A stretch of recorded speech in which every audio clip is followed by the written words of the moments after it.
The dish in my hand was one of those wide ceramic plates with a small blue flower painted near the rim, the kind Marlene bought from a woman at the Saturday market on Bannock Street about 22 years ago. She bought 8 of them wrapped in newspaper, carried them home in a paper grocery bag, and washed every single one by hand before she would let anyone eat from them. I was thinking about that, about the way she stood at this same sink in this same kitchen running water over each plate like she was handling something sacred, when my son Brent finished talking and the room went quiet in a way that rooms only go quiet when something has been said that cannot be unsaid. I kept washing the plate. The water was warm. The soap smelled like lemons. Outside the kitchen window, the last of the evening light was sitting on the top branches of the big elm that has been growing along the fence line since before either of my children were born. I kept washing the plate. Brent had taken a folded piece of paper from his shirt pocket.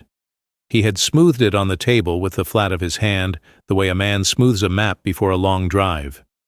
Then he had said, in a voice that was helpful and careful and completely alien to anything I recognized from the boy I raised, that he and his sister had spent some time thinking about how to organize things so there would not be any confusion later. The truck would go to him. The house would go to Allison. The tools in the garage would go to Curtis. And I could, he said, keep the sofa in the living room until they found a place that was more suitable for someone at my stage. At my stage. I am 59 years old. I built that sofa's frame from a catalog, assembled every piece on a Tuesday afternoon with a borrowed Allen wrench, and sat in it for the first time next to Marlene while we watched a program neither of us can remember anymore.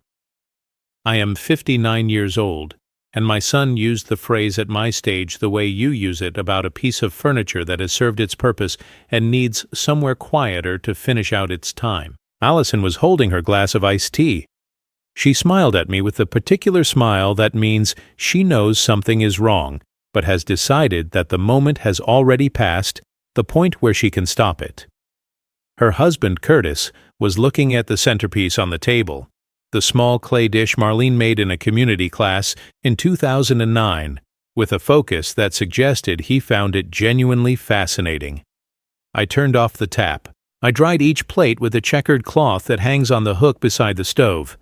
I stacked them in the cabinet where they have lived for 2 decades.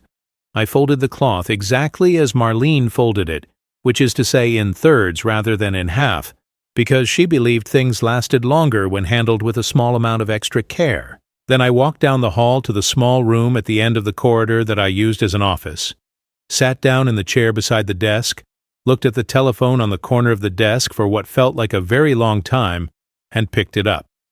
The call lasted 4 minutes. I said 7 words to Denise Holloway on the other end of the line. I said, "I think it is time for the porch." She said she understood. I believed her. I set the telephone back in its cradle and sat in the dark for a little while, listening to my children in the kitchen below, the sound of chairs scraping back from the table, the particular way Allison laughs when she is uncomfortable, the creak of the back door that I have been meaning to oil since March.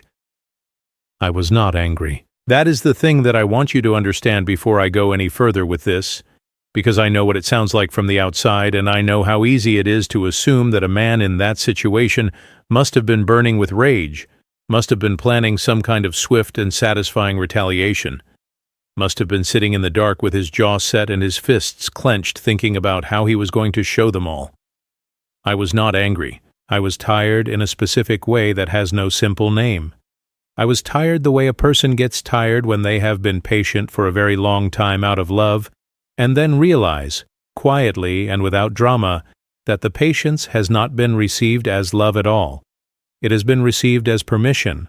Before I tell you the rest of this, I want to stop for just a moment, because I am sitting here telling you something I have never said out loud to another person outside of the people who needed to know it, and saying it changes something about it in a way I was not entirely prepared for. So, let me ask you something. Where are you right now? What city, what state are you watching from?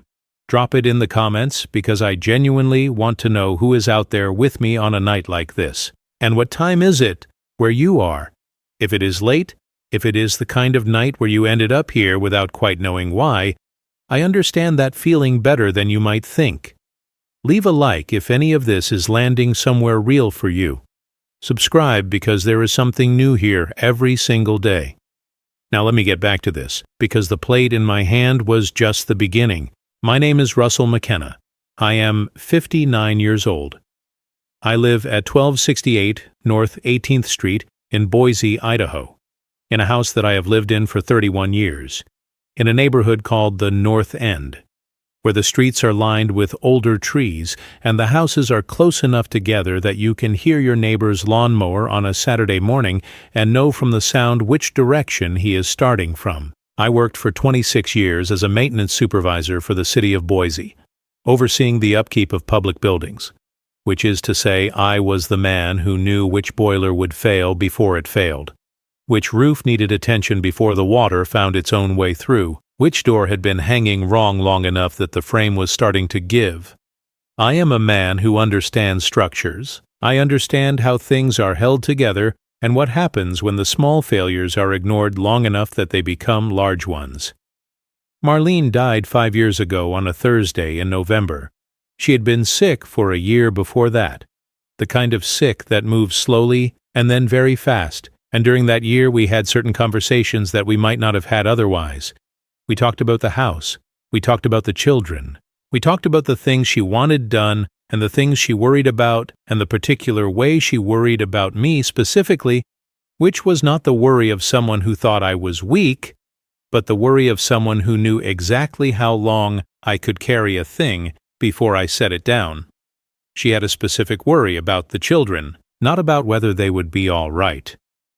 Brent was 31 at the time of her death, established in his sales career at a dealership on Fairview Avenue, perfectly capable of managing his own life. Allison was 29, already working as a real estate agent, already talking about markets and values and growth potential with the fluency of someone who had always spoken that language. They were adults. They were not the source of her worry. Her worry was about what adults sometimes do to the people who raised them when those people are no longer useful in the ways they once were.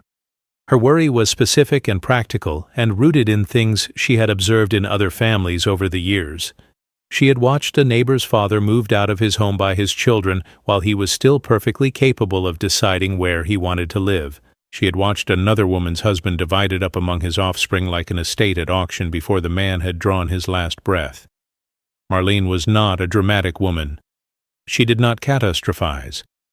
But she was a woman who prepared for things. So before she died, she and I and a woman named Denise Holloway sat at this same kitchen table and built something together.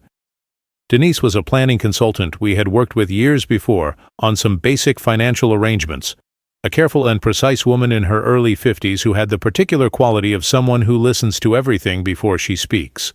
We met with her 3 times over the course of 2 months. Marlene did most of the talking. Denise wrote everything down. I agreed to everything because I trusted Marlene's instincts about people and about planning and about the specific kinds of trouble that arrive quietly and stay for a long time. What we built together had an informal name that Marlene gave it herself. She called it the porch clause. The name came from a conversation we had late one evening sitting on the front porch of this house, drinking coffee and watching the neighborhood go dark one window at a time.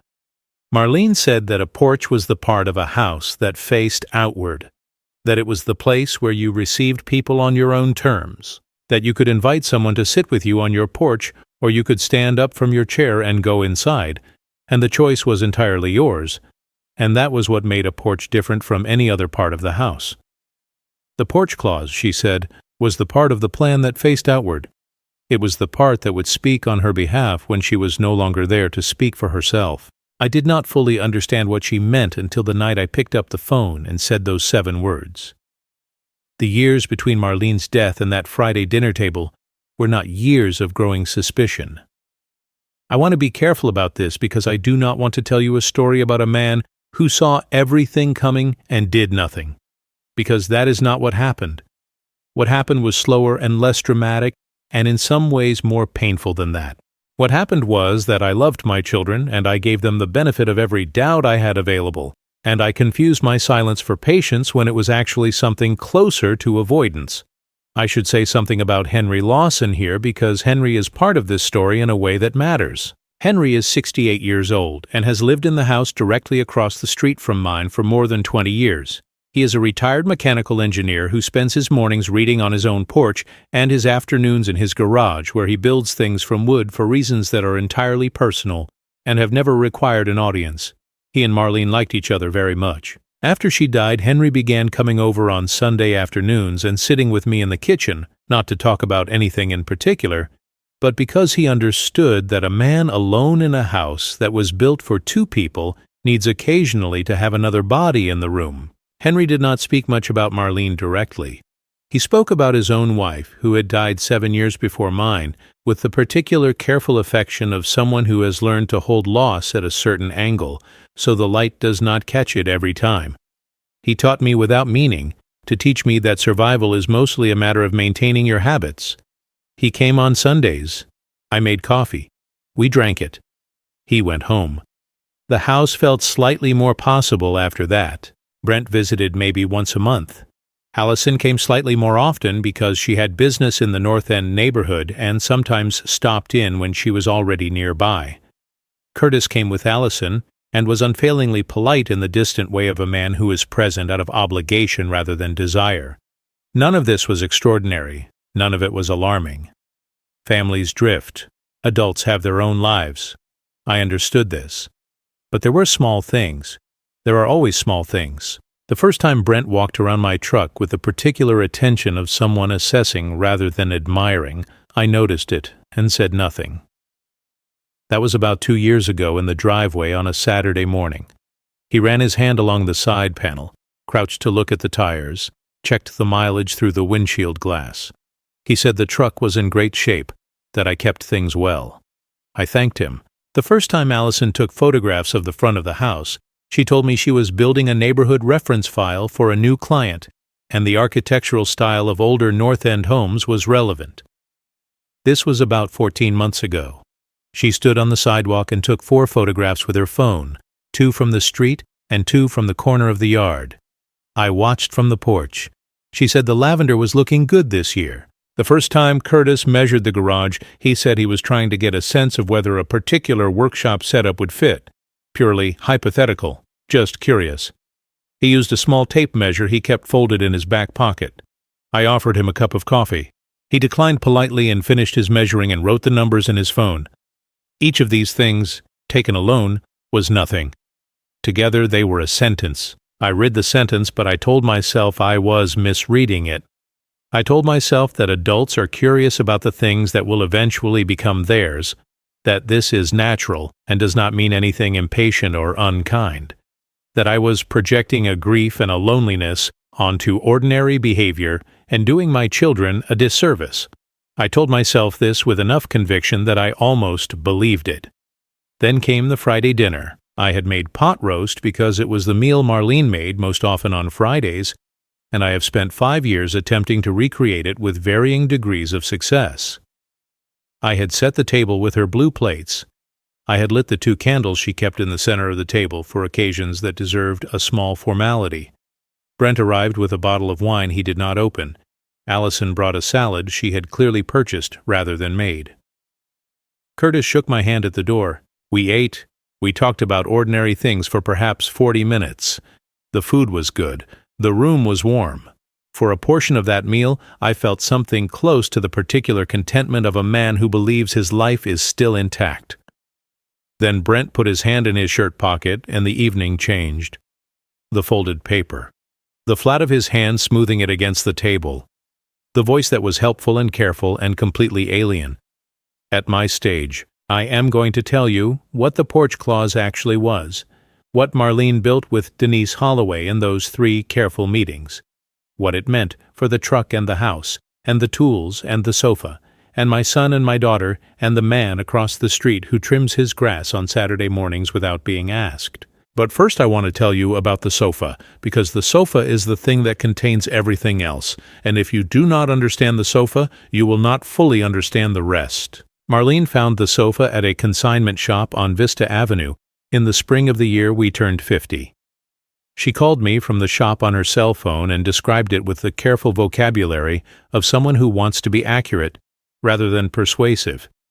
She said it was beige, that it sat low to the ground, that the cushions were firm in the way cushions should be firm but not so firm that sitting became a project, and that it had a quality she could only describe as staying power. She said she thought it would outlast us both. I drove over and looked at it and agreed. We brought it home in the truck that afternoon with the help of a young man from the shop who did not speak much but carried his end without complaint. That sofa occupied the north wall of the living room for 9 years before Marlene became ill. During those years it accumulated the particular history of all furniture that is used genuinely rather than preserved for appearances. The left armrest had a small stain from a cup of tea I set down carelessly in 2014. One of the middle cushions had developed a slight list to the right from years of Marlene sitting with her feet tucked under her and her weight shifted in the same specific direction every evening. The back of it held in a way I cannot quite explain to anyone who has not experienced it.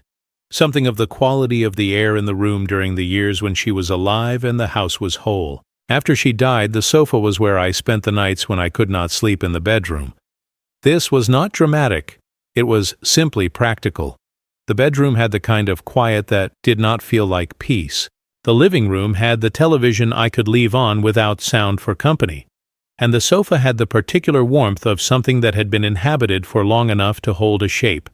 And I could sit in that shape in the dark and feel, without requiring it to make any logical sense, slightly less alone. Allison mentioned the sofa once about a year after her mother died.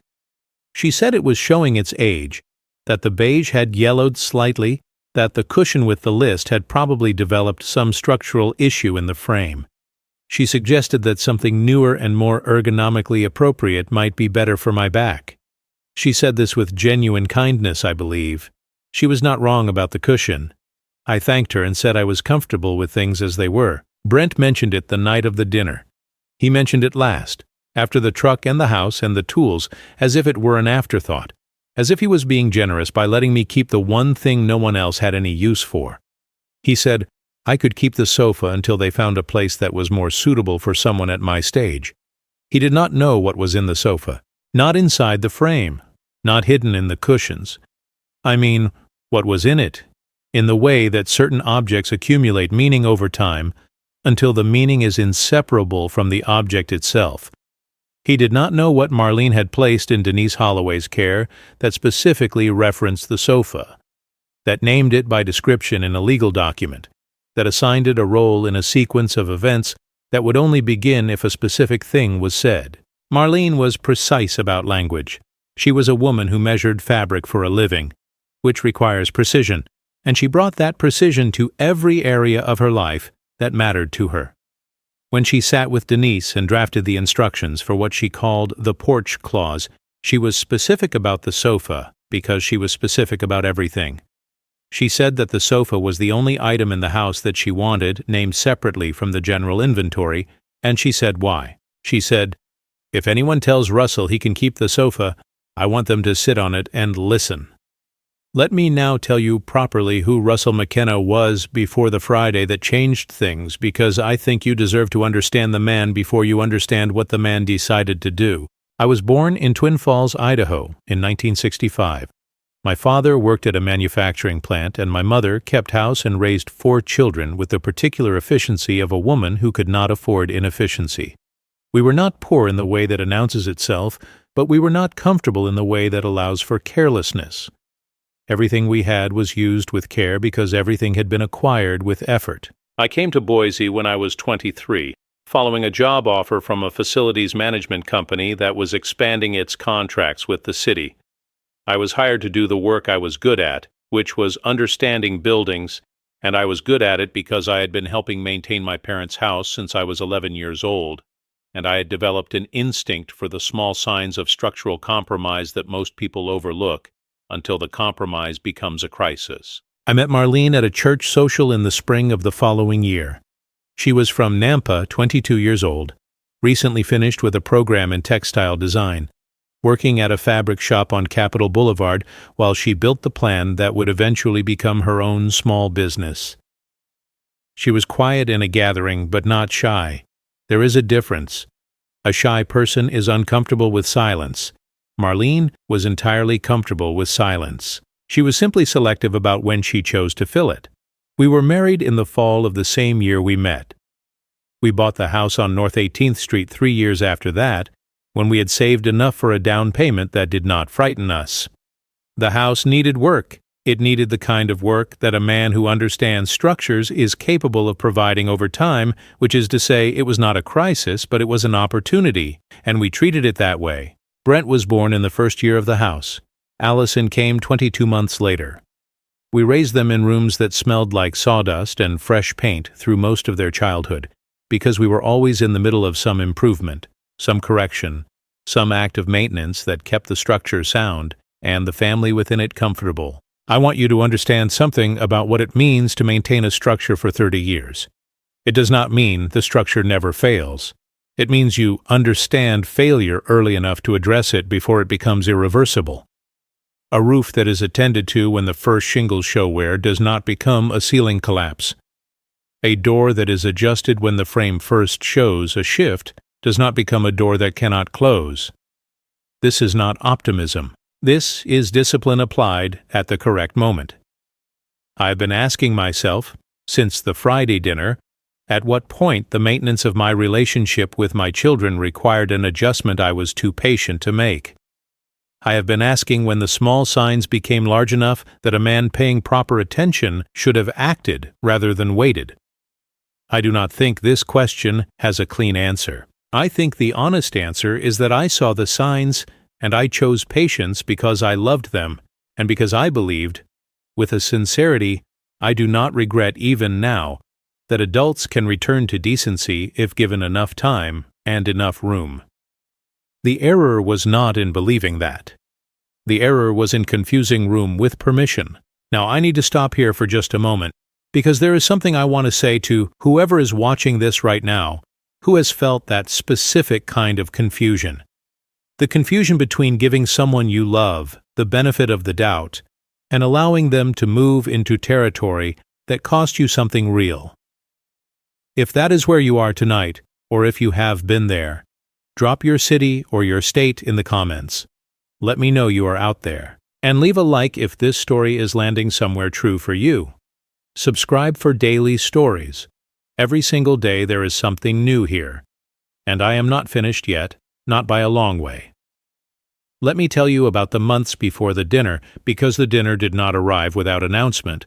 It arrived with a series of small announcements that I heard and chose to interpret charitably until charity ran out.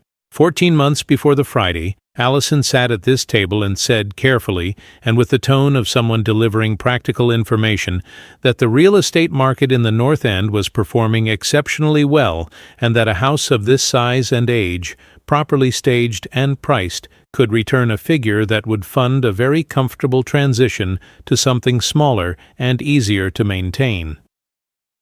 She said this as a statement of fact, not as a suggestion. But statements of fact about a thing you have not offered for sale are suggestions wearing a practical coat. I said I was not considering selling. She said she understood that she was just sharing information, that it was good to know what options were available. 11 months before the Friday, Brent mentioned that a colleague of his had parents who had made the move to a retirement community in Meridian and found it transformed their quality of life. He said the word community several times in the way people repeat words they are hoping will gain traction through repetition.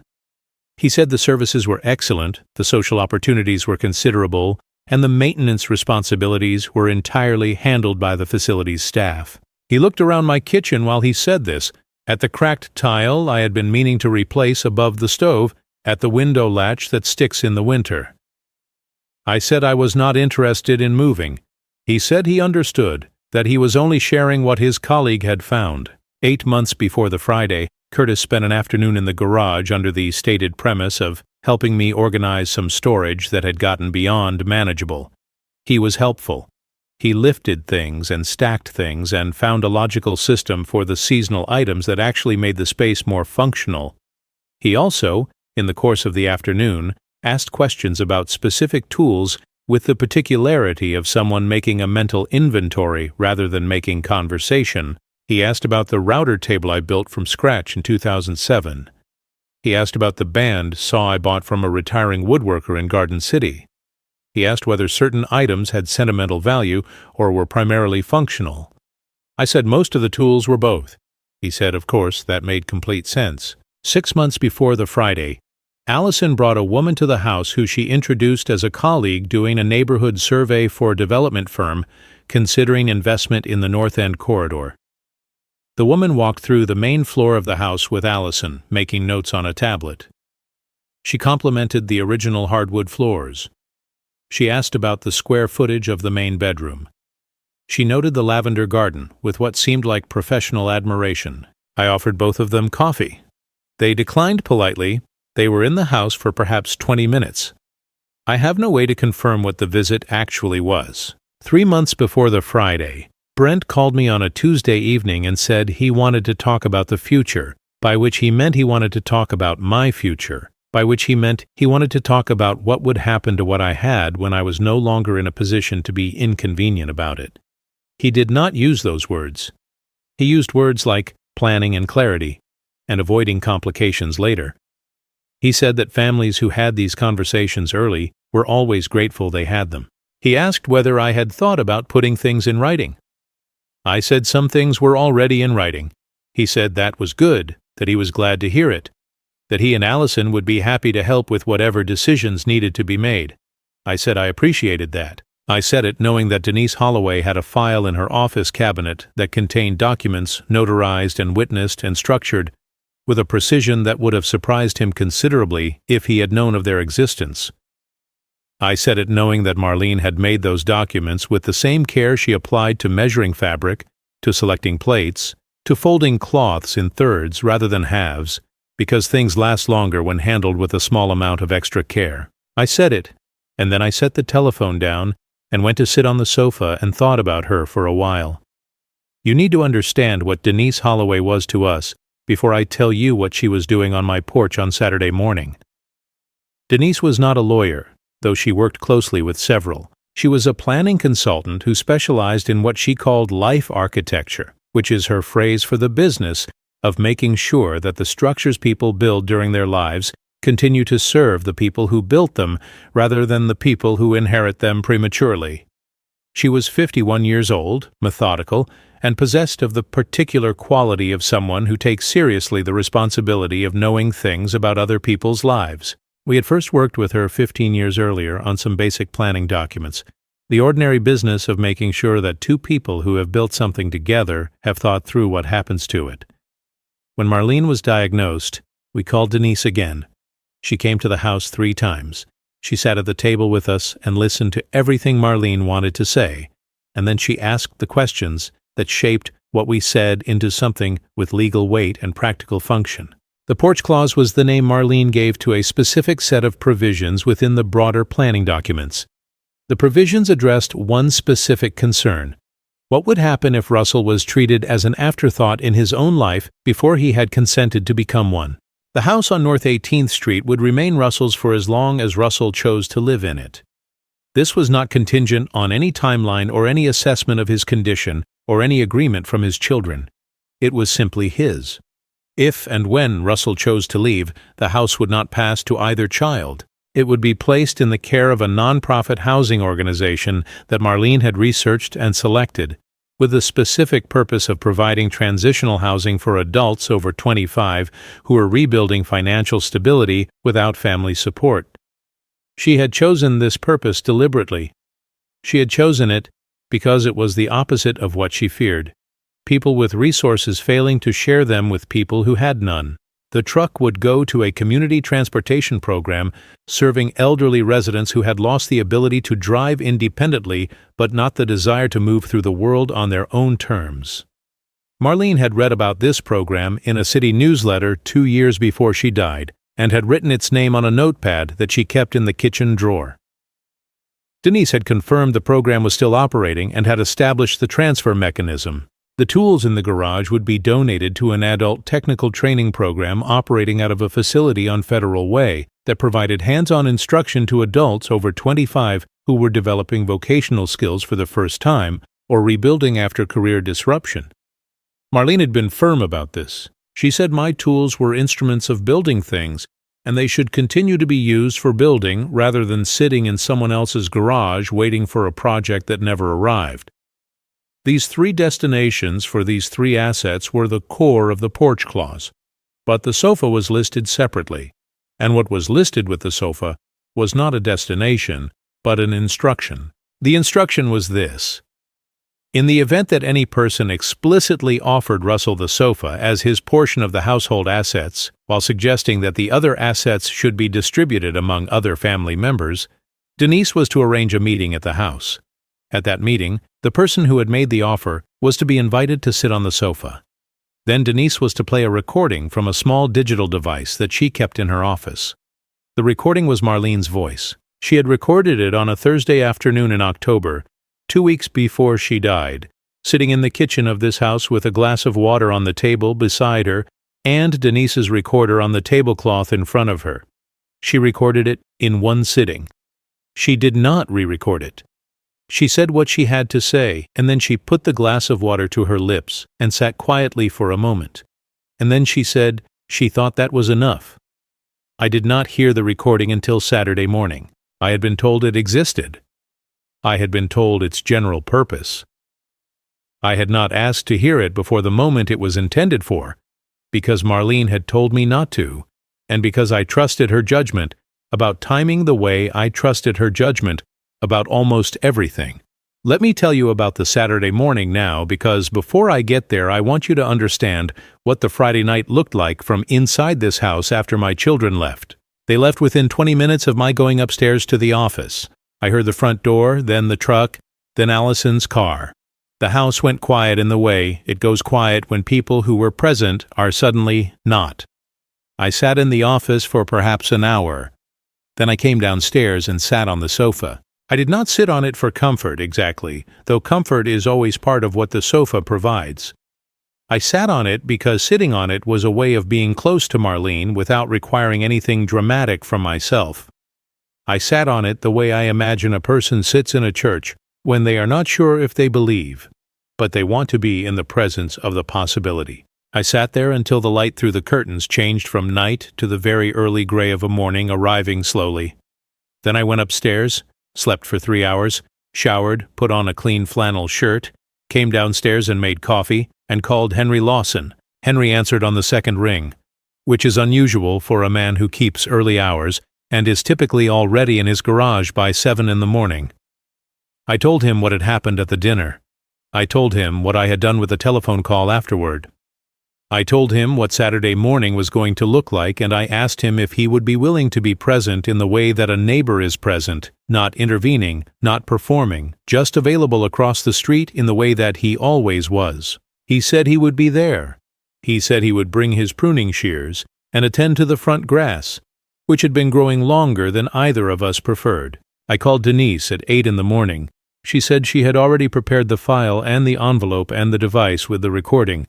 She said she would arrive at 9:30 and would set up on the porch the way we had discussed. I thanked her. She said there was nothing to thank her for, that this was simply the work of honoring a plan that a woman had made with great care. I poured a second cup of coffee and sat at the kitchen table and looked at the blue plates in the cabinet and thought about the Saturday market on Bannock Street and the woman who wrapped them in newspaper and the way Marlene held each one under the running water like something that deserved to arrive in the house already clean. They arrived at 11 in the morning, which told me something about how they had spent their Saturday. People who feel certain about what they are doing arrive early. People who are slightly less certain than they were the night before arrive late. 11 in the morning is the hour of a family that had a conversation over breakfast about whether to come at all, and decided finally that not coming would look worse than coming. Brent's truck pulled up first. He parked it in front of the house in the spot he always uses when he visits, the one closest to the driveway, the one that gives him the clearest view of the front of the property. He sat in the truck for a moment before getting out. I saw this from the kitchen window. He was looking at Henry Lawson, who was on the far side of the yard moving methodically along the fence line with his pruning shears, trimming the grass that grows against the base of the fence posts, with the particular attention of a man who has nowhere more important to be and considers this work genuinely worth doing. Allison's car came around the corner 30 seconds later. She parked behind Brent. She and Curtis got out together. The three of them stood on the sidewalk for a moment, which is when they saw Denise Holloway on the porch. Denise had arranged things with a simplicity that I had specifically requested. A small folding table to the left of the porch door with a gray file folder, a box of envelopes, and the recording device placed on top of the folder. 2 chairs positioned at an angle that allowed conversation without confrontation. She herself was standing at the porch railing with a cup of coffee I had given her when she arrived, looking at the lavender garden with what appeared to be genuine interest. She looked, in other words, like someone who had been expected. Brent reached the porch steps first. He looked at Denise with the particular expression of someone attempting to appear unsurprised. He said good morning. Denise said good morning and told him her name and that she was a planning consultant who had worked with his parents for many years. She said she was glad he was able to come and that his father was inside and would be happy to have everyone sit down together. Allison and Curtis came up the steps behind him. Allison looked at the gray folder. She looked at the recording device. She looked at me, because I had come to the porch door and was holding it open, and her expression was the expression of a woman trying to read a situation she had not prepared for and discovering that preparation might have been advisable. I said good morning. I said I had made coffee, and that there was enough for everyone. I said I thought we should sit inside. Curtis shook my hand. It is worth noting this because Brent and Allison did not. Curtis shook my hand with both of his, the way a man shakes hands when he is trying to communicate something beyond the formal gesture of the handshake itself. I looked at him. He looked back. Neither of us said anything about the night before. I led them into the living room. The 3 chairs I had positioned faced the sofa. Not in a theatrical arrangement, nothing designed to humiliate or to perform. Simply 3 chairs on one side and the sofa on the other, the way you might arrange a room for a conversation that has 2 parties. The morning light was coming through the window on the south wall the way it always comes through that window in late summer, low and golden and specific to this room at this hour, in a way I have never been able to adequately describe to anyone who has not seen it. Brent looked at the sofa. He looked at the chairs. He said something that was meant to be light, that was meant to ease the atmosphere with a small joke about the arrangement looking like a family therapy session, and he smiled when he said it. But the smile was the smile of the Friday dinner, the one that was trying to smooth something that had already torn. I said, "Please sit down." He sat. They all sat. On the sofa, which is what I had expected. There was a brief moment of choice, an almost imperceptible hesitation among the 3 of them about whether to take the chairs or the sofa, and they chose the sofa the way people choose familiar ground when uncertain territory is the alternative. I sat in the chair nearest the window. Denise came in from the porch and sat in the chair to my left, setting the gray folder on her knees. She placed the recording device on the low table between the chair and the sofa, with a quietness of motion that did not draw attention to itself. I want to pause inside this moment for a while before I move through it, because what happened in that room on that Saturday morning is the kind of thing that is easy to tell too fast and difficult to tell at the right speed. The right speed is the speed of a man who understands that some moments are not improved by moving through them quickly. The room smelled like coffee, and like the faint lavender that comes through the south window when the garden is at its best. The sofa made its familiar small sound, the sound of well-used cushions receiving weight. The clock on the mantel above the fireplace that Marlene bought at a yard sale on Nustic Road in 2003 was marking time with the quiet determination of a clock that is never needed to call attention to itself. I sat for a moment with my coffee cup in both hands and looked at my children. Brent was 43 years old when Marlene and I met, which is to say he is 36 now, and I have known him his entire life, and I have loved him his entire life, and I have watched him become, through the years, someone who is competent and capable and in certain specific ways a stranger to me that I never quite managed to close the distance to.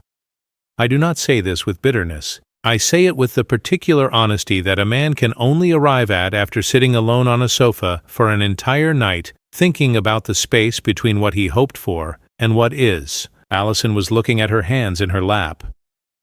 She had not looked directly at me since arriving. This was unlike her.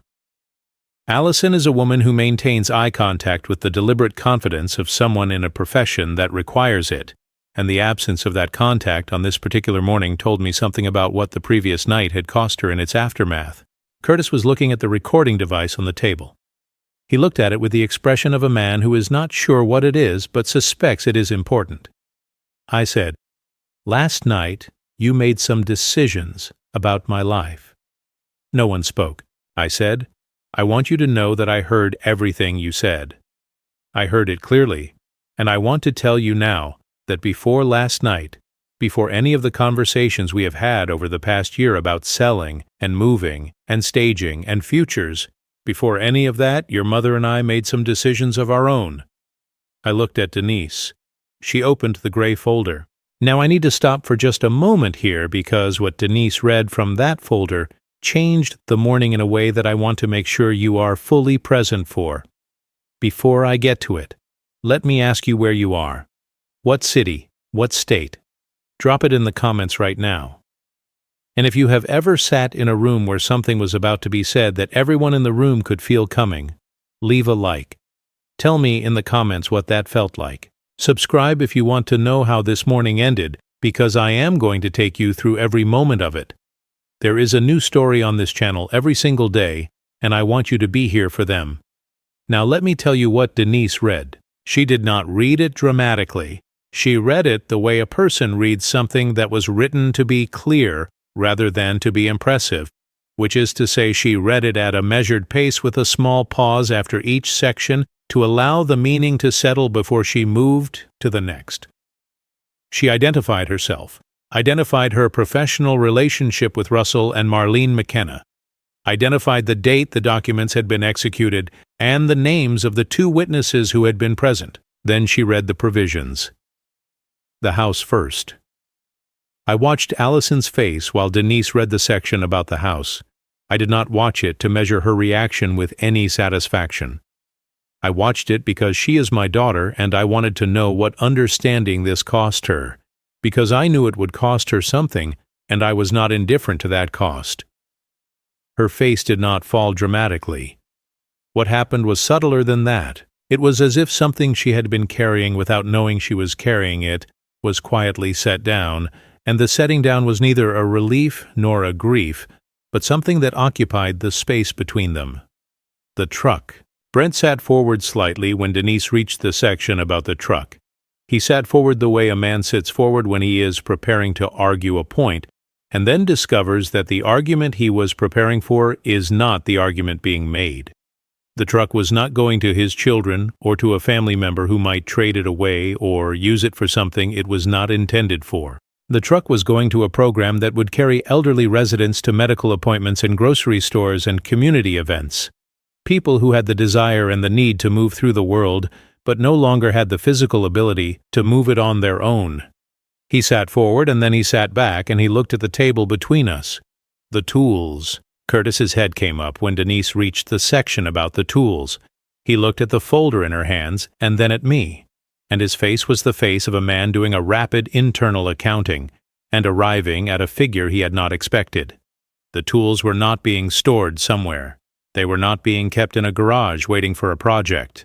They were going to a program where adults who had never had the chance or had lost the chance would learn to build things with their hands, which is one of the most direct forms of self-sufficiency available to a person, and one that my wife understood completely because she had watched me exercise it for 3 decades. There was a silence after Denise finished reading the 3 provisions. Not a short silence. A real one, the kind that has weight and texture, the kind that a room can hold only when the people in it understand that speaking too soon would be wrong. Then Denise said, "There is one more item." She did not need to say which item. We were all looking at the sofa. She said that the sofa was listed separately from the general inventory and that its disposition was tied to a specific instruction left by Marlene McKenna. She said the instruction was that in the event that any person offered Russell the sofa as his portion of the household assets, Denise was to arrange a meeting at the house at which that person would be invited to sit on the sofa and listen to a recording. She looked at the three of them on the sofa. She said, "You are sitting on it now. With your permission, I would like to play the recording." Brent started to say something. I am not certain what he was going to say because he stopped before he completed the sentence. He looked at me. I looked back at him. I said nothing. He looked at Allison. Allison was looking at the recording device. Allison said, "Yes, please play it." Denise pressed the single button on the top of the device. The room filled with Marlene's voice. I had not heard her voice in 5 years.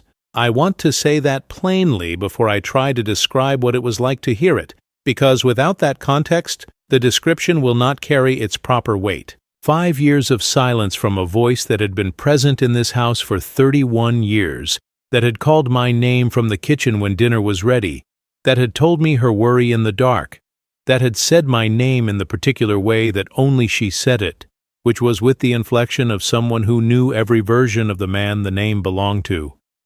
5 years of that absence. And then the button on the small device and the quality of the air in the room shifting in a way I cannot compare to anything else. Her voice was calm. She sounded like herself at the kitchen table in the morning, the version of herself that was most entirely herself, without performance or effort, simply present and direct. She said that she knew the person listening was probably surprised to hear her. She said she hoped the surprise was not unkind. She said she wanted to speak about a specific word. She said the word was enough. She said, "A man who has worked his entire life, who has built a home and maintained it, who has raised children and buried a wife and gotten up the following morning and continued, has enough. He has more than enough. The question has never been whether he has enough. The question that I want you to sit with, right now, on that sofa, is whether you looked at him and saw enough." She paused. The recording held the pause. It was not edited out. She had left it in deliberately. I understood because she wanted there to be a moment in the room. She said, "I'm not asking this to make you feel ashamed. Shame is not what I am after. I spent too much of my own life watching people collapse under shame that didn't make them better, only smaller. I'm asking it because I think the honest answer is no. I think you looked at your father and saw what he had and what he needed and how much longer you might have to wait, and I think those calculations got in the way of seeing him. And I think if you are honest with yourselves, sitting on that sofa right now, you know that I am right." Another pause. She said, "That sofa is the last place I was comfortable. I want you to know that.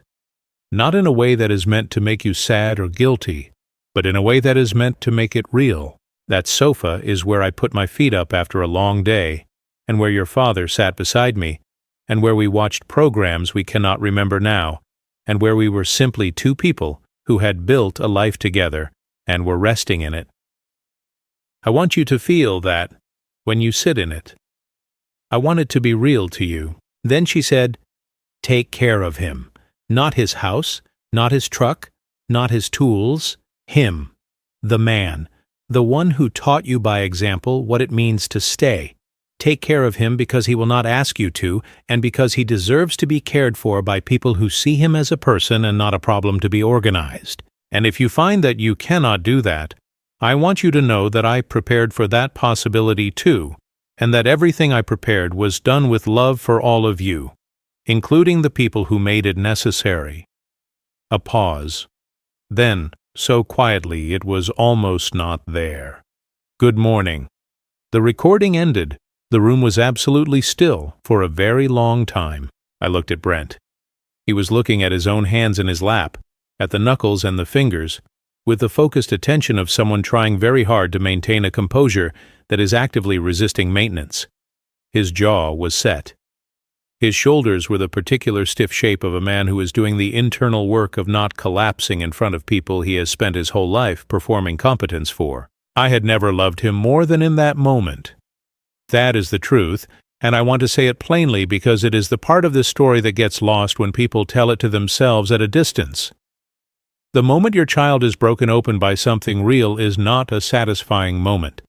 It is a devastating one, even when the breaking was necessary, even when what comes through the opening is better than what was closed before it. Allison was crying.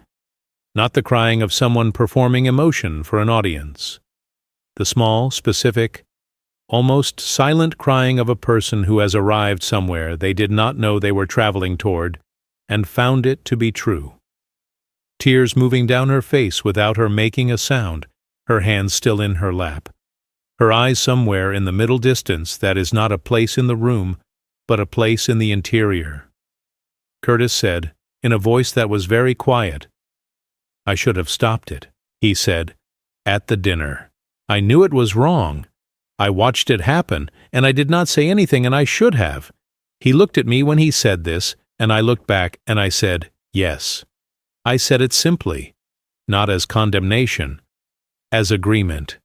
Because he was right, and the honest acknowledgement of a right thing is one of the most direct forms of respect I know how to offer. We sat in that room together for a while longer without anyone speaking. Denise closed the gray folder and set it on the low table, and folded her hands on her knees, and waited with the patience of someone who understands that this is the part of the work that cannot be hurried. Then Brent said, without looking up from his hands, "I thought I was being practical." He said it the way a man says something when he is beginning to understand the distance between what he told himself and what was true. I said, "I know you did." He said, "I didn't think about what it sounded like." I said, "I know that, too." He raised his head and looked at me. His eyes were dry, which is consistent with who he is. A man who processes grief and shame privately and later. A man who would go home after this and sit alone somewhere and work through it in the way that some men work through things, silently and completely. He said, "I'm sorry, Dad." I said, "I believe you." I said it, and I meant it, both parts of it. I believed that he was sorry, and I believed that sorry was the beginning of something, not the resolution of it. There is a difference between the two, and I was not going to pretend otherwise. Not in that room, not on that morning, not after what Marlene had left in that recording for exactly this reason. Stay with me here because I am not done with Saturday morning yet. I want to tell you about what happened when Allison finally looked at me directly, because that moment is the one I have gone back to more times than any other in the months since. Drop your city or your state in the comments right now. Tell me where you are watching from. And if there is someone in your life with whom you have had the conversation you did not know needed to be had, leave me a comment about that. Subscribe for daily stories, every single day without exception. Hit the like button if this story is doing something real in you right now. I am going to tell you about Allison now, because she is the one who said the thing I was not expecting. Allison had stopped crying. She was sitting straight on the sofa, her hands in her lap, looking at me with the clear and slightly raw expression of someone who has moved through something and is now on the other side of it. She said, "Mom knew." I said, "Yes." She said, "She knew this might happen and she prepared for it, before she died." She sat down and thought about what we might do and made a plan. I said, "Yes." She said, "And she still loved us." I said, "She never stopped." Allison was quiet for a moment. Then she said, "I used the word care. I told myself I was doing this because I cared about you, about your future, about making sure things were organized. And I believed it. I actually believed it when I said it." She stopped. She said, "I think I was afraid of you needing me. I think it was easier to organize you than to sit with the possibility of being needed by you in ways I might not know how to meet." This was one of the most honest things my daughter had ever said to me. I recognized it as such when she said it, and I want to be careful with it here because its honesty is the kind that belongs to her, and I'm only sharing it because it is part of what happened that morning, and because someone listening to this right now might recognize something in it that belongs to them too. I said, "I know." I said, and I think some of what I called patience was actually the same thing on my end. I kept waiting for you to come back to something without asking you directly, because asking felt like admitting I needed you to come back." She looked at me for a long moment. Then she said, "That is the most you have ever told me about yourself." I said, "Your mother would have told me to say it sooner." She almost smiled. It was not a full smile. It was the edge of one, the part of a smile that lives closest to crying, the kind that arrives when something true has been said, and the truth is both painful and oddly relieving at the same time. The weeks that followed the Saturday morning were not a reconciliation in the way that word is usually used, which is to say they were not a return to a previous state, because the previous state no longer existed, and pretending it did would have been a second dishonesty layered on top of the first. They were instead the beginning of something different, which is the correct word for what happens when people who have been performing one version of a relationship discover, through difficulty, that a different version is possible. I want to tell you about the weeks, honestly, which means I have to tell you that the weeks were not uniformly good. There were days that were better than I expected and days that were harder than I wanted to admit. There was the morning Brent called and we talked for 40 minutes about nothing in particular, and the 40 minutes felt different from any conversation we had managed in years. And there was the following week when 3 days passed without a word, and I sat with that silence and tried to decide whether it meant regression or simply the ordinary rhythm of adult lives that are busy and full of their own demands. There was the afternoon Allison came by without calling first, which she had not done in as long as I can remember, and sat at the kitchen table while I was cooking and talked to me about a client who was giving her difficulty, not asking for advice, just talking, the way you talk to someone whose presence makes talking possible, without requiring a particular outcome from the conversation. I made enough food for both of us and we ate at the table with the blue plates, and she stayed for 2 hours and left without anything being formally resolved and everything being incrementally better. There was the evening Curtis came to the garage alone, without Allison, without announcement, and stood in the doorway for a moment before asking if I needed any help with anything. I gave him a project I had been putting off, reinforcing the workbench along the north wall, which required 2 people to hold the frame correctly while the bolts were set. We worked for an hour and a half with the radio on low and said perhaps 30 words to each other, none of them about the dinner or the Saturday or Marlene or the documents. When we finished, he looked at the workbench and said it would hold now. I said yes. He said good night and went home. I understood that as much of an apology as any he had already made. Brent drove voluntarily to the community transportation program on the 3rd Saturday of September. I want to say that again because it is the thing that surprised me most in all of it. He called me on a Thursday and said he had been thinking about the truck, about where it was going, about what it was going to be used for, and that he wanted to see the program before the transfer happened. He did not say why exactly. He said he just thought he should. I told him the contact name and address. He said he would go on Saturday. I said I thought that was a good idea. He called me Sunday morning. He said he had spent 3 hours of the program on Saturday. He said he had met the coordinator, a woman named Patricia, who had been running the program for 11 years on a combination of donations and volunteer driver time. He said he had met 2 of the riders, elderly men who lived in a neighborhood on the east side of the city, who used the program twice a week for grocery trips and a monthly medical appointment. He said one of the men had been a machinist. He said they had talked for a long time about tools.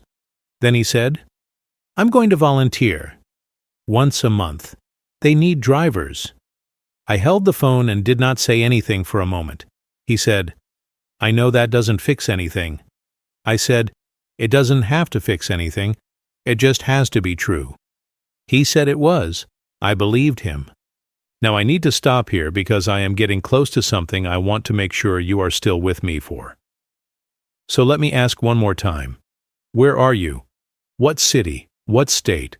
Tell me in the comments right now because I read every single one of them, and knowing who is out there with me on a story like this matters more than I can properly explain. Leave a like if you have stayed this far. Subscribe if you want to be here every day because there is something new every day. And some of what I still have to tell you is the part I find hardest to say. Share this if you know someone who needs to hear it.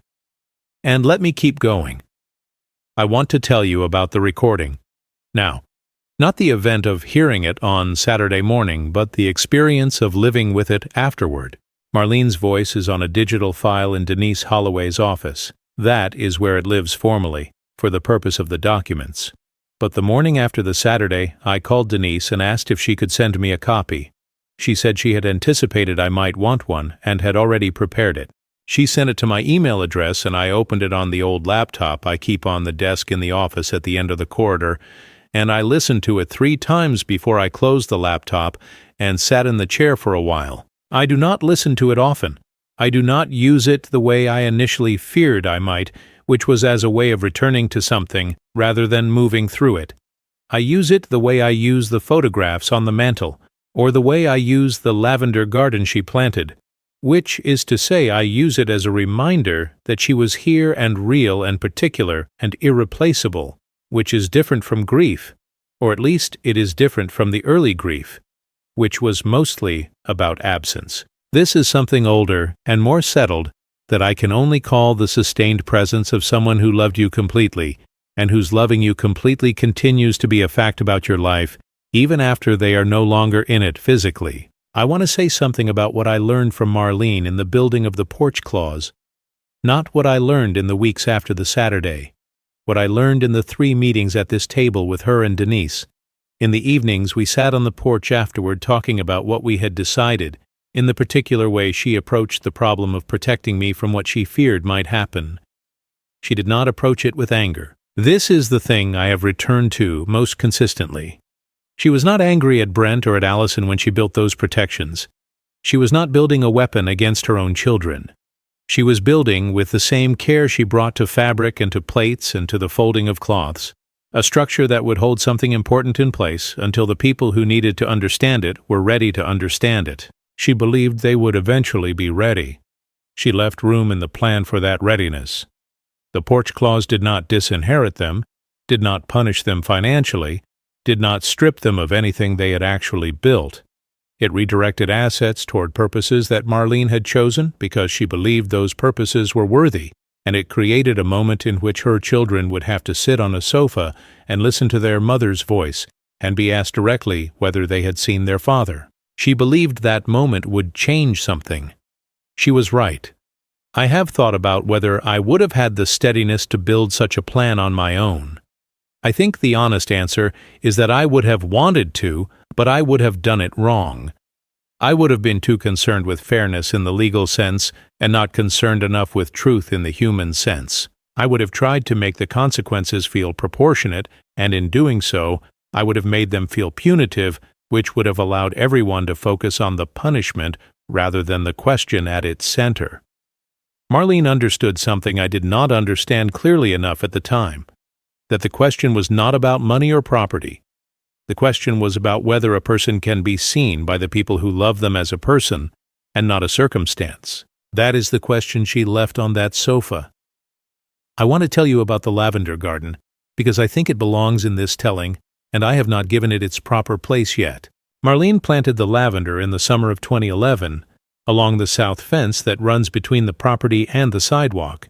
She planted it because she had read that lavender attracted bees, and she had a specific attachment to bees that I never fully understood but always respected. She said bees were the only creatures she knew of that did their most important work without being able to see the full result of it. A bee does not watch the flower grow from the seed it pollinates. It simply does the work and moves on. She found this admirable. She said she wanted to be that kind of person. I have maintained the lavender since she died. This is not a small undertaking. Lavender requires specific attention at specific times of year, cutting back at the right moment so that it returns fuller rather than woodier, watering in the right amounts so that it thrives without being drowned. I have done this every year for 5 years, not because I had any particular connection to lavender before she planted it, but because it is her garden and maintaining it is a form of continued conversation with her about the things she cared about. Allison mentioned the lavender the morning she came by without calling, sitting at the table while I was cooking. She said she had been thinking about it since the Saturday.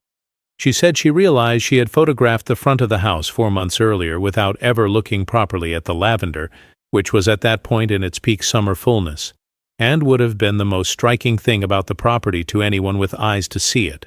She said she had been looking at the house as a line item, and not as a place where things grew. I said, "Your mother planted it for the bees."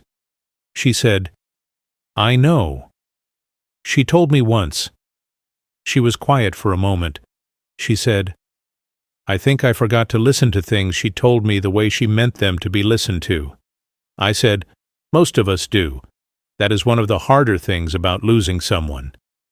The things you have heard suddenly become things you wish you had heard entirely." She looked at me in a way that was new and also old, the way my daughter looked at me when she was young and had just understood something and was deciding whether she was allowed to show that she understood it.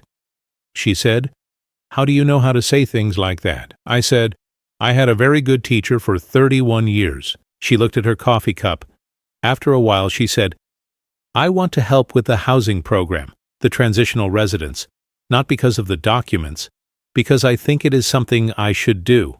I said, "Your mother would have appreciated that." She said, "I know. That is partly why I want to do it." This is the sentence I want you to hold on to. That is partly why I want to do it. Not entirely. Partly.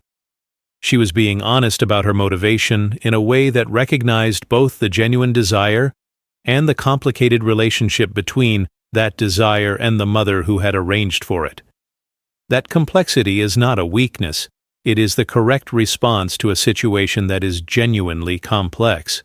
I respected her for saying it the way she said it rather than the cleaner version. I want to tell you now about Henry Lawson, because Henry has not received his proper place in this story yet, and he deserves one. Henry and I have been neighbors for more than 20 years. We have shared the particular intimacy of people who live in proximity for long enough that the proximity itself becomes a form of knowledge. I know the sound of his truck in the morning before I see it. He knows the light pattern of my windows late at night when I cannot sleep.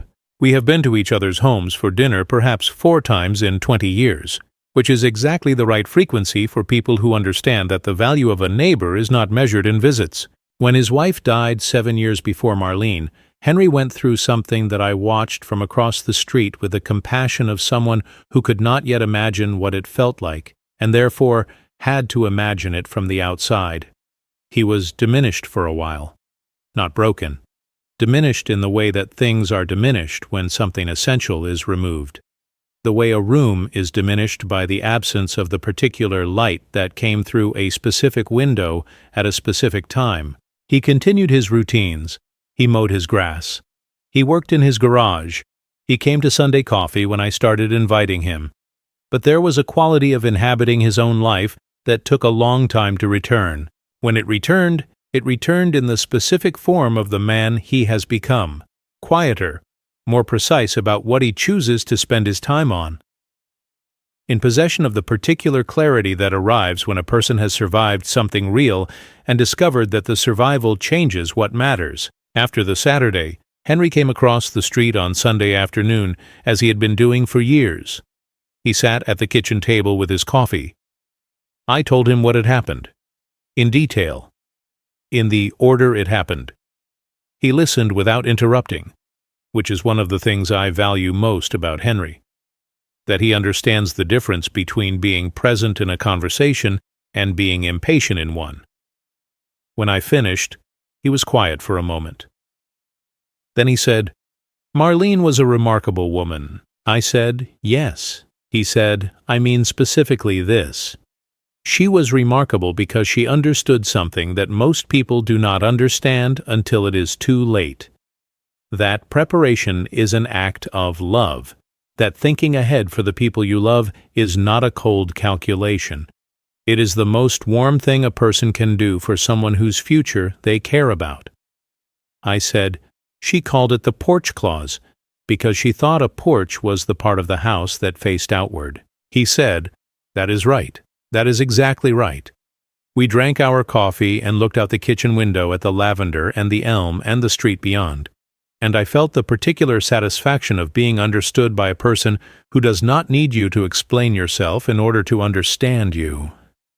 Henry said after a while, "My daughter thinks I should consider moving closer to her in Portland." I said, "What do you think?" He said, "I think North 18th Street is where I keep my life." I said, "Then you should tell her that." He said, "I will, probably this week." He finished his coffee and set the cup down and folded his hands on the table in the way of someone who has one more thing to say and is deciding whether to say it. He said, "You know what Marlene gave those kids, don't you? She gave them away to be sorry. That was bigger than sorry. She gave them something to do with it." I have thought about this sentence many times in the months since Henry said it. I think he is right. Sorry, by itself, is a very light thing. It weighs almost nothing. What Marlene built gave the sorry somewhere to go, gave it a shape and a purpose and a direction, turned the emotion into action, and the action into something real. Brent driving for the transportation program, Allison working on the housing documentation, Curtis in the garage with the workbench. These are not performances of repentance. These are sorry that has been given weight. I want to say something here to whoever's listening to this story right now, who is in the middle of something like what I have been describing, not on the other side of it yet, still in the part where the evidence is accumulating and the doubt is still possible, and the people you are watching are still in the process of being who they are becoming rather than who they will eventually be. I want to say, the middle is the hardest part. The middle is where the patience is required that is most difficult to locate. The middle is where you have to hold what you know without acting on it too soon, without speaking before the moment is ready to receive the speaking, without giving up on the possibility of a different outcome simply because the current one is painful. I was in the middle for years. The porch clause was the mechanism that moved me out of the middle, but the porch clause only worked because I had been patient long enough for my children to arrive at the moment where they were capable of hearing it. If I had acted in anger 2 years ago when the assessments and the photographs and the measurements were first accumulating, I would have acted before the moment was ready and the intervention would have been a confrontation rather than a reckoning. There is a difference between those two things. A confrontation is about the person doing the confronting. A reckoning is about the truth. Marlene understood that distinction perfectly. She built a reckoning instead of a confrontation, and she built it with her own voice and she timed it for the moment, after which it could be received rather than the moment before. Before I tell you about the evenings now, the specific texture of what my life looks like in the months after the Saturday, I want to stop one final time and ask you something. Because we are getting very close to the end of what I have to tell you, and I want to make sure you are here for it. Where are you watching from? Your city? Your state? Tell me in the comments, and leave a single word in the comments, just one word. Enough. If you heard everything I said, and you understand why I would choose that word, leave it.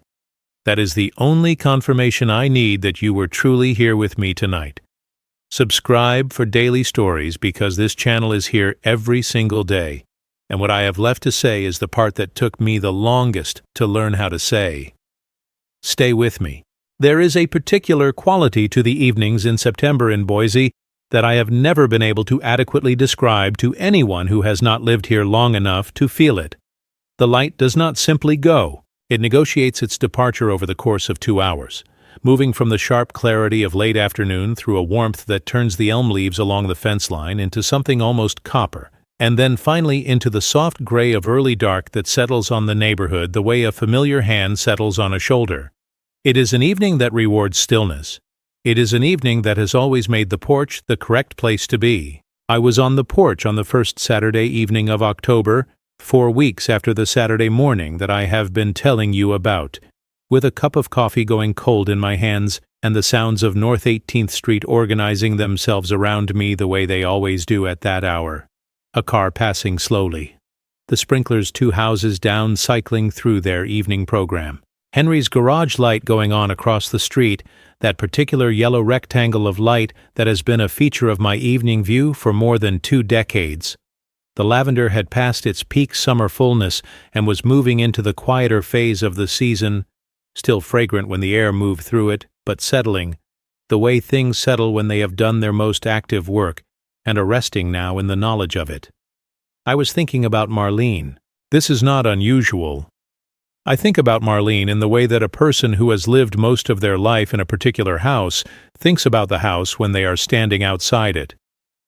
Not because they need to recall it, because it is simply what is there when you turn your attention in a certain direction. I was thinking specifically about a conversation we had on this porch in the summer of 2007, a conversation about children and what parents owe them and what children owe parents, and whether those debts are even the right framework for thinking about family.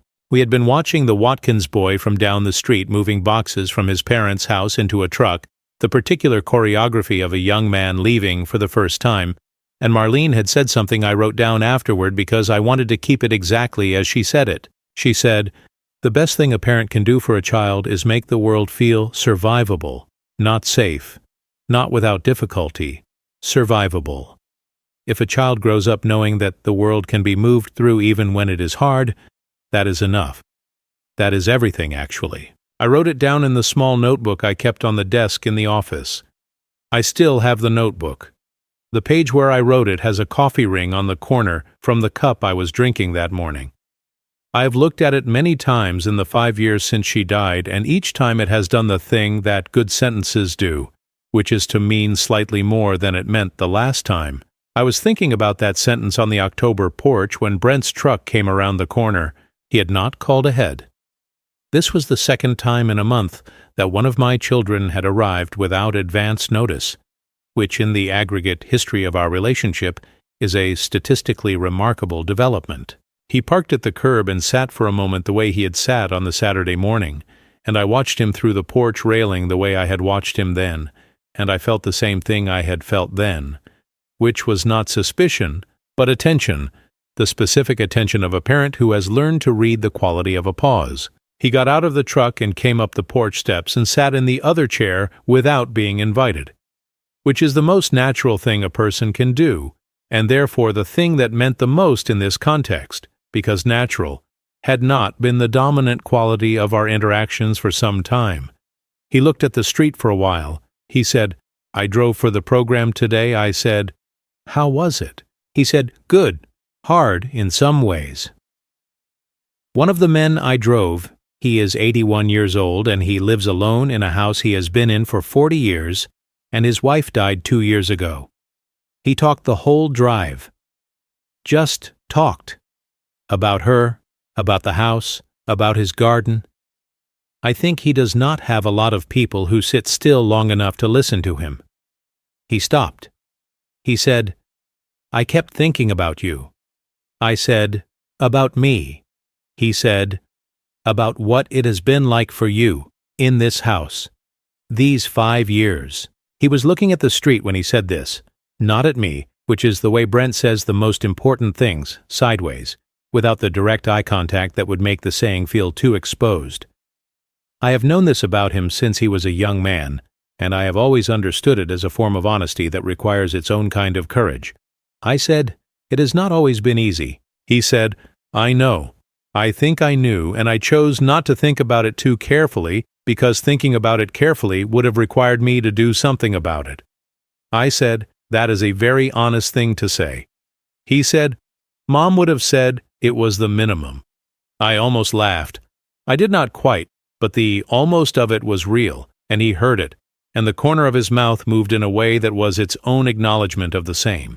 We sat on the porch until the light finished its negotiation, and the elm was just a shape against the darker sky, and Henry's garage light was the only bright thing on the street. Then Brent said he should get home. He stood up and put his hand on my shoulder for a moment, briefly, the way men in my generation express the things they cannot find the words for, and I put my hand over his for a moment, briefly, the same way, and then he went down the steps and back to the truck and drove away. I sat on the porch for a long time after that.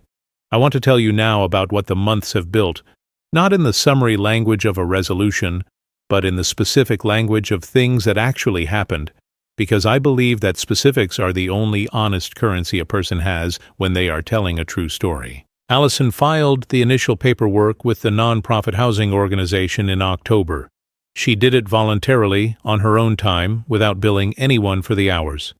She told me she spent an afternoon with the organization's director reviewing the property documentation and discussing the timeline for the eventual transition. She said the director had told her that properties of this kind, donated with clear purpose and careful preparation, were rare, and that when they arrived, they usually changed the program in a significant way. Allison said she told the director that the woman who had arranged everything had been very specific about what she wanted. She told me this at the kitchen table on a Wednesday evening, sitting with the coffee I had made, and when she finished telling it, she sat quietly for a moment, and then she said, "She thought of everything, didn't she?" I said she did. She said, "I want to be that kind of person." I said, "You already have some of it. The parts that are built get built over time." She looked at me across the table with the expression of someone receiving something they were not sure they deserved but were not willing to refuse. She said, "I'm going to keep coming. Not because of the documents or the program or any of that, just because." I said, "I know." She said, "Just because you are my father, and I was an idiot, and I am trying to stop being an idiot." I said, "That is all any of us can do." She said, "Mom would have said something more eloquent than that." I said, "Probably, but I am the one who is here." She laughed. It was a real laugh, the kind that arrives without permission when something is unexpectedly true, and the sound of it in the kitchen was the kind of sound that fills a room in a specific way, and I held on to it for a moment before it passed, the way those moments always pass, into the general fabric of an afternoon that will eventually become memory. Let me stop here one more time, because I am almost at the end of what I have to tell you, and I want to know who is still with me. Where are you? What city? What state?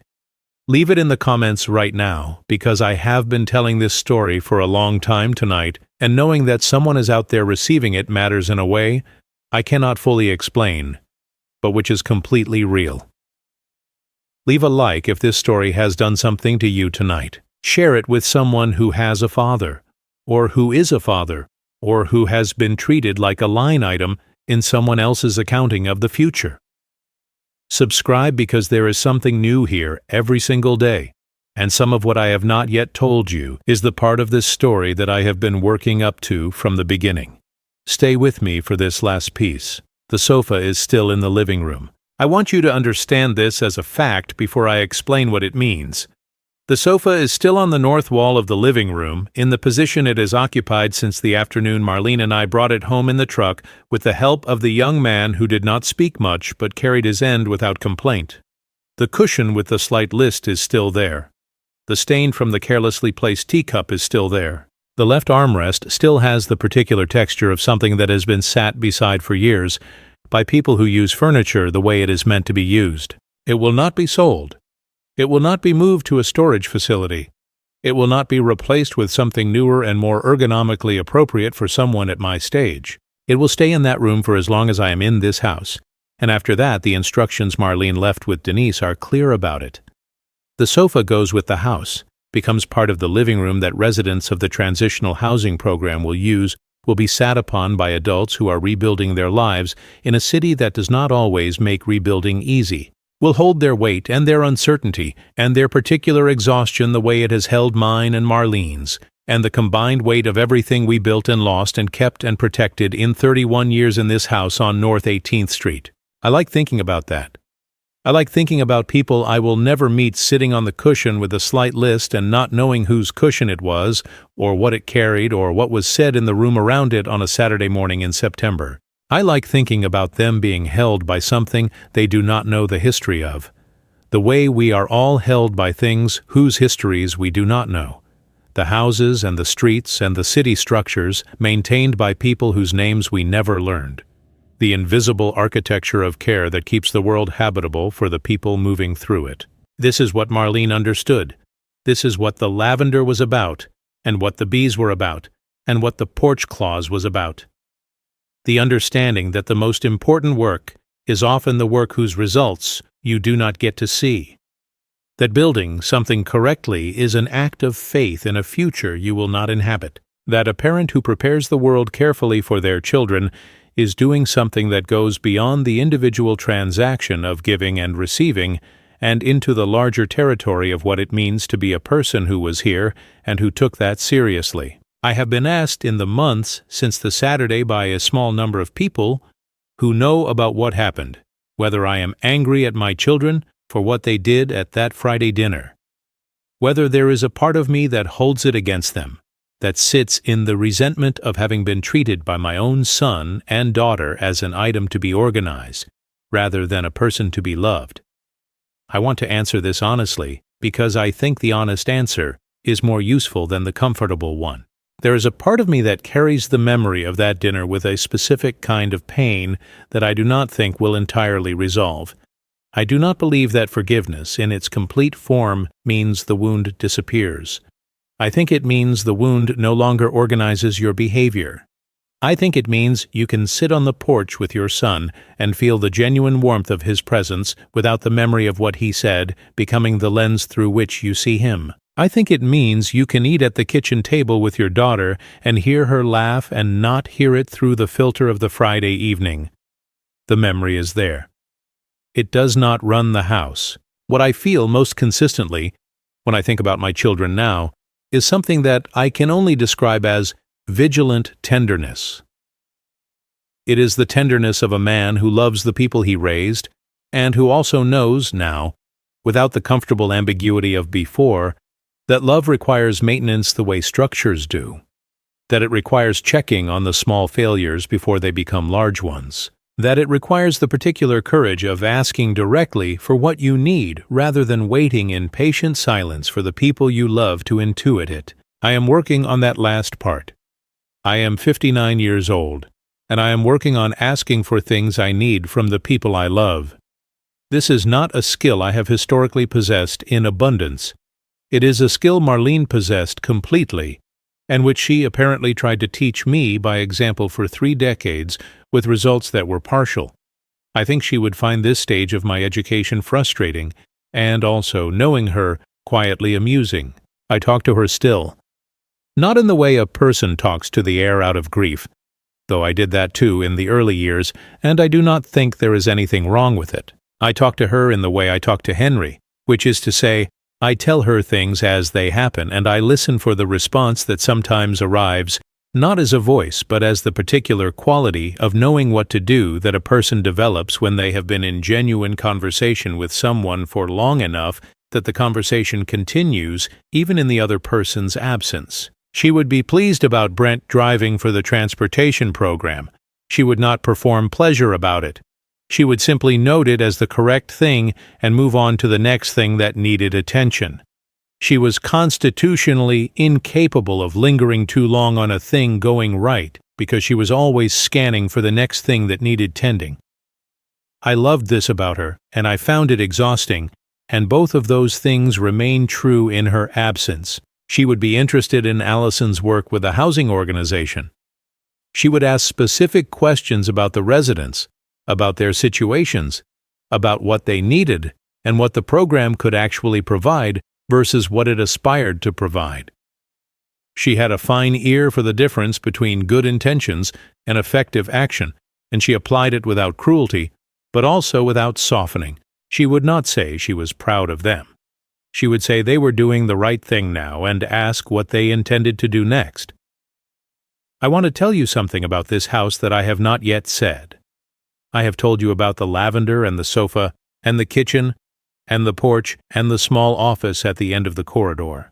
I have not told you about the thing I notice most consistently in the house, which is the light in the early morning before anyone is awake, before the neighborhood starts its day, in the hour when the house is entirely itself and not yet inhabited by the business of the day. In that hour, the house is completely quiet and the light comes through the windows on the east side in a specific way that I have never seen replicated anywhere else. It comes through the bedroom window first, the one that faces the backyard, where the elm catches it and breaks it into the particular pattern of light through leaves that is one of the most ancient and reliable comforts available to human perception. Then it comes through the kitchen window and lands on the table, on the surface of the wood that Marlene sanded herself in the year we bought it, when it had been damaged, and she said it deserved to be restored rather than replaced. The light on that table in the early morning has a quality that I think about when I try to understand what home means at its most irreducible. It means the light is the same. It means the morning arrives in the same way it has always arrived, and you are there to receive it, which is the simplest definition of survival I know. You are still there.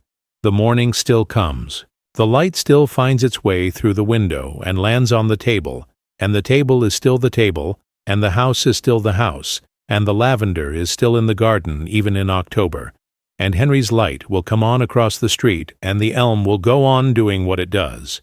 And you are still here in the middle of all of it, which is enough.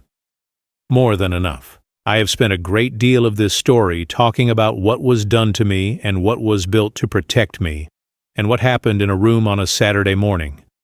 I have not spent enough of it talking about what I know now that I did not know before all of it happened, because I think that knowledge is the thing this story was actually about all along. What I know now is that a man who built something has the right to say what happens to it, not because ownership is the highest value, but because the building of a thing is an act of self that cannot be separated from the thing built. When my children looked at this house and this truck and these tools and saw assets to be distributed, they were not seeing incorrectly in a financial sense. They were seeing incorrectly in a human sense. They were looking at the material evidence of a life and seeing the material rather than the life. What I know now is that patience and passivity are not the same thing. I was patient for years. I was patient because I loved them and because I believed in the possibility of a different outcome and because I am constitutionally a man who takes the long view. But patience that asks nothing of the people you are being patient with is not patience in the truest sense. It is avoidance wearing patience's coat. Real patience includes the expectation that something will eventually be required of the other person, and it is willing to create the conditions in which that requirement can be met. Marlene was patient too. But her patience had a structure. Her patience had a porch clause. Her patience said, "I will give this time, and I will give this love, and I will give these people the possibility of returning to who they ought to be. And I will also prepare for the moment when that possibility needs to be made concrete, when the invitation to see clearly needs to be issued in a form that cannot be politely declined." That is the patience I am learning. What I know now is that a father who asks to be seen is not weak. He is honest. He is doing the thing that I was not doing for years when I was sitting in patient silence, expecting the people I loved to see me, without being asked to look. I was confusing dignity with concealment. I was treating my own needs as something to be managed rather than acknowledged. Marlene would not have done this. She would have said exactly what she needed in the specific language of what it was, and she would have expected the people around her to receive that honestly because she extended them the same courtesy. I am 59 years old. I have a long way left to go in this life, God willing, and I intend to go it with my eyes open and my mouth willing to say the things that need to be said at the moment they need to be said, rather than after a year of careful silence. I am going to keep maintaining this house because it is my house, and I am good at maintenance, and the structure deserves the attention. I am going to keep maintaining the lavender because it is Marlene's garden, and it attracts bees who do their most important work without being able to see the result of it, and I find this admirable. I am going to keep drinking coffee with Henry on Sunday afternoons, because Henry is the kind of neighbor who understands that showing up without an agenda is one of the most significant things a person can do for another person. I am going to keep being a father to my children, not the father I was before the Friday dinner, the father who gave without asking, who waited without speaking, who confused his silence with strength. A different father. A father who has learned, late but not too late, that the people you love deserve the real version of you, which includes the version that knows what it needs and is willing to say so.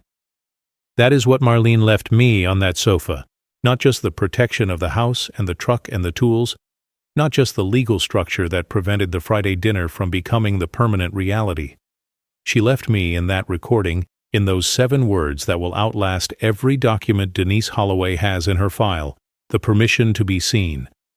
She spoke directly to my children about seeing me, and in doing so she spoke directly to me about the same thing.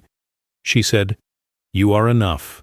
You are a person, and not a circumstance. You are worth the preparation I made on your behalf, and you are worth the 31 years, and you are worth the Saturday morning I am arranging from beyond the specific gravity of a life I loved deeply and left too soon." She said all of that in the recording, and she said it more precisely than I have just said it. She said it in the voice I have been missing for 5 years, and will miss for however many years I have remaining. And hearing it did not make the missing worse. It made it different. It gave the missing a shape and a substance that it had been lacking, which is the thing that grief needs most and gets least. The specific weight of the specific person, the particular irreplaceable quality of the voice in the mind, and the way of saying things that you can no longer reach. The sofa is still in the living room. The lavender is still in the garden. The light still comes through the east windows in the morning and finds the table. I am still here. That is enough. More than enough. I want to say one final thing before I let you go tonight. I want to say it directly to whoever is watching this right now from wherever you are watching it, because I have been speaking for a long time, and there is one last thing that needs to be said, and I want to make sure I say it in the right words. If you have a father who is still here, call him this week, not to organize anything, not to discuss anything practical. Call him and ask him how he is sleeping. Ask him what the mornings are like. Ask him what he is working on in the garage or the garden or the kitchen. Ask him what he is thinking about when he sits in the chair he always sits in. Do not call to check a box. Call to actually listen to the answer. If you are a father who is sitting quietly hoping that someone will think to look at you as a person rather than a circumstance, I want to tell you something that I learned the very hard way over several years of patient silence. The looking will not happen automatically. It will not arrive on its own out of love, because love that has become habitual can stop seeing the beloved clearly. The way you stop seeing a painting you have lived with for 20 years, even though it is still extraordinary. You have to create the conditions for being seen. You have to be willing to say what you need out loud, in the plain language of a person who has built something and knows its value and is not going to wait indefinitely to be recognized. And if you have done someone a disservice, if you have sat at a table and treated a person you love as an item to be organized, it is not too late. It is not too late to go back to that person and sit in the chair and tell them what you should have said, and then do the thing that gives the sorry somewhere to go. It is not too late to make the rest of the time mean something different than the time that came before it. My wife left a recording on a small digital device in a planning consultant's office. She left it there so it would be ready when it was needed, because she knew that the most important things are the things you prepare for before the moment arrives, rather than the things you improvise when you are already in the middle of it. I want you to prepare something. Whatever it is in your life that needs a porch clause, make one. Not out of anger, not out of fear, out of the particular care of someone who understands that the structures we build are expressions of the love we carry, and that the love we carry deserves to be expressed with the same precision and the same patience that we would give to anything else we built and wanted to last. Now I need to ask you one last thing before I close out tonight, and I am asking it sincerely, not as a formula, but as one person to another at the end of a story that cost me something to tell. If you stayed with me through every word of this, I want you to leave a comment with a single word. Just one word. The word is enough. If you truly listened to everything I said tonight, you will know exactly why I chose that word. Leave it in the comments and I will know you were here. I will know someone was on the other side of this story receiving it, and that will mean more to me than I can properly say. Subscribe to this channel if you have not already, because there is a new story here every single day, and some of them will matter to you in ways you are not expecting. Leave a like if this story earned one. Share it with someone who needs to hear it, because I genuinely believe there is someone in your life tonight who needs to hear that a father who built something has the right to stand in what he built and be seen in it. And from this porch in Boise, Idaho, on a September evening with the lavender settling into the end of its season, and Henry's garage light on across the street, and the blue plates in the cabinet and the sofa on the north wall of the living room. From this specific house on this specific street, where a woman once wrapped 8 ceramic plates in newspaper and carried them home and washed each one under running water like something that deserved to arrive already clean. From this old man to wherever you are sitting right now, thank you for your time. Take care of each other out there. Good night.